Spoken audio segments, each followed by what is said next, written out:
Otu Interparty Advisory Council IPAC alaka nke Anambra State akpọkuola ụlọọrụ Anambra State Independent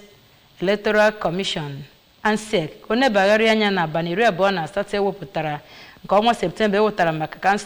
nhọpụta kansụl ime obodo iji wee nyere ndị otu ndọrọndọrọ ọchịchị gasị iche iche ohere imezuo ihe a chọrọ maka oge ewetara maka iweta aha ndị ga-azọ ya bụ ọkwa nakwa ịchụnta nkwado. Onye isi oche IPAC na Anambra bụ Maazị Uche Ugwueji kpọrọ oku a n'isi ụlọọrụ ANSEC dị n'Awka n'oge nzukọ ndị IPAC na ụlọọrụ Anambra State Independent Electoral Commission nwere. Onye ọrụ ya bụ Chibụzọ Obidike ji akụkọ a wee bịa ka o si gaa.